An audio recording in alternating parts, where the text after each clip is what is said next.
I will personally get involved. See, God don't necessarily personally get involved in anything else because he's given us the authority to do such.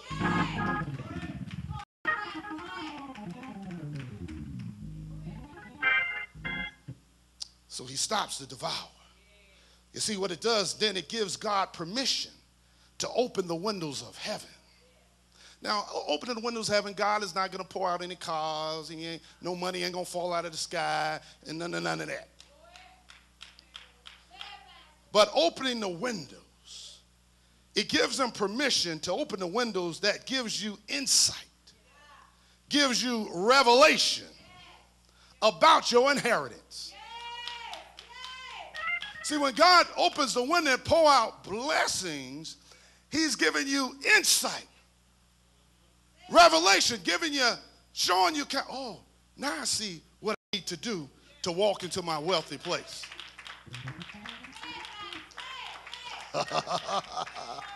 Oh, Jesus.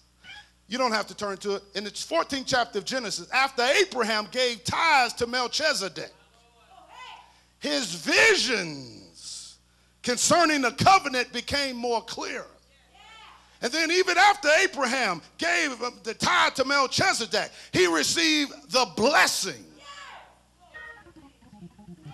See, this is why the covenant begins in Genesis 12, that I will make you a blessing. But Melchizedek gives the tithe, Abraham gives the tithe to Melchizedek, and in exchange he receives that empowerment, that anointing.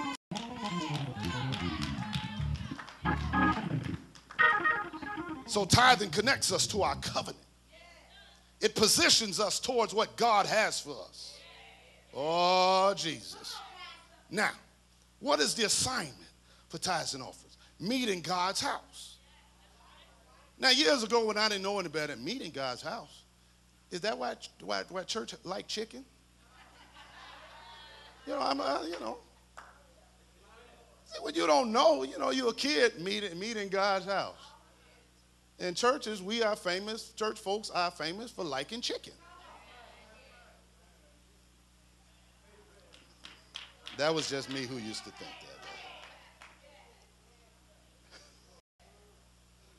We ain't talking about chicken, but spiritual food. You see, if the church is going to be all that it's supposed to be, there's got to be a supply of spiritual food. Food that feeds the spirit man. Food that causes you to grow up and become mature in the things of God. Food that bursts out revelation knowledge. Food that heals the sick body. Food that will heal a broken heart. Deliver a bound life. Food that will take you from poverty into prosperity.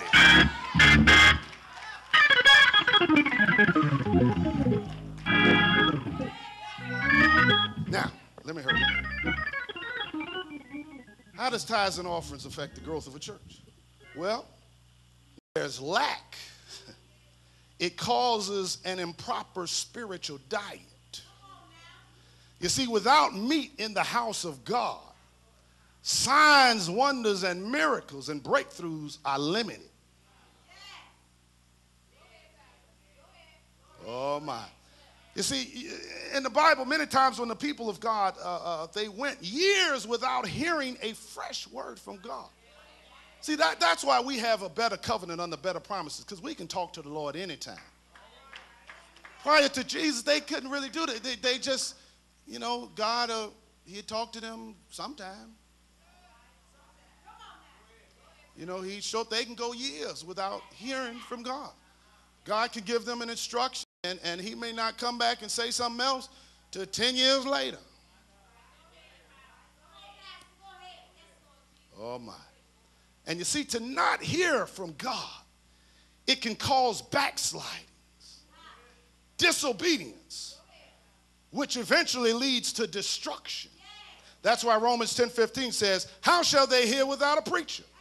And how shall they preach